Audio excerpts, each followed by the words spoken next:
the men turned away and went towards Sodom, but Abraham remained standing before the Lord. That's how some of the translations read. Other translations will read, the Lord was standing before Abraham. So, for those of you interested in doing research on this, my friend Tim Hegg has done a video at the Society of Biblical Literature. He's in this area, and I would encourage you to look at the video on Genesis 18:22, where he deals with this particular text. And one of the things he shows that I thought was quite interesting was that there was really not a textual basis for a change, but rather there was a theological basis for the change. And he argues that the church fathers were using this text against Jews, and so because of that usage against the Jews basically altered the text, and did so probably somewhere between the 5th and the 8th century. That's the first record we have of it. So that these inundations of the scribes at times are more theologically driven than textually driven. And he goes, it's a 30-minute presentation he does on the video on Genesis 18:22. And since we had discussed it last week, I thought I would let you know about that. I would encourage you to watch that. I think it's very well done. It kind of demonstrates some of the changes that the Masoretes were making, based not as much on textual variants within the manuscripts, but more so on theological grounds, where there's struggles still going on between Christ-believing Gentiles and Jews and non-Christ-believing Jews who are going at each other theologically. And he quotes a number of early church fathers that were using Genesis 18:22 and the Genesis text against Jews, arguing for the corporality of God, because God is standing, and God is standing before Abraham. God is standing before Abraham, and then who are one of these three men?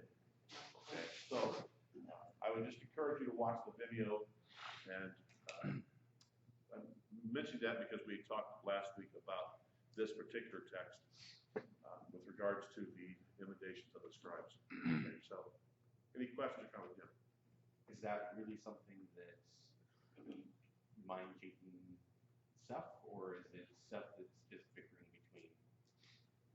So what it shows is that Masoretes were willing to make changes in the text based on historical arguments that are going on at the time.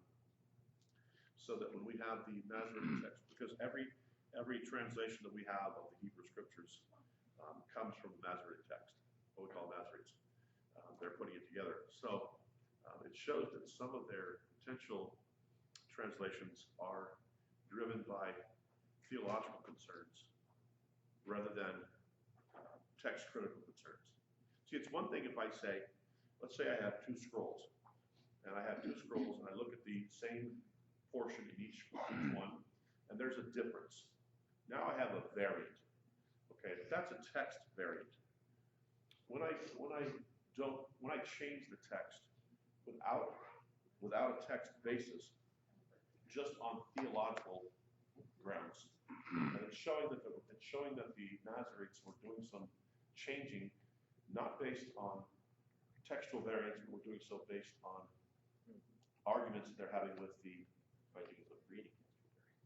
creating a variant. They're creating a variant when there's no precedent prior. Okay, so, and they're doing so based on theological concerns. And we can see them. How many of you have ever read Justin Martyr's dialogue with Trico? Anybody read that one? Okay. So Justin Martyr is a first century church father, and he has this dialogue with Trico, the Jew. It's quite interesting because they go back and forth. This is early 2nd century, I believe. And they're both arguing for their positions, one for Judaism, the other for Christianity. And it's interesting to see the different arguments that they're using against each other. And you get a feel for how the fight is going. Okay. interesting.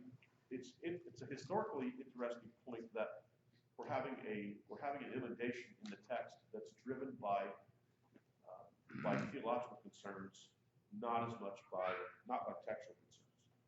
And I think, and the point that's being made is that some of the other emendations are also theologically driven, not textually driven, which is fascinating. Anyway, so I recommend the video to you. It's a 30-minute video on Genesis 18:22 that will kind of give you some background into this. I think it's fascinating.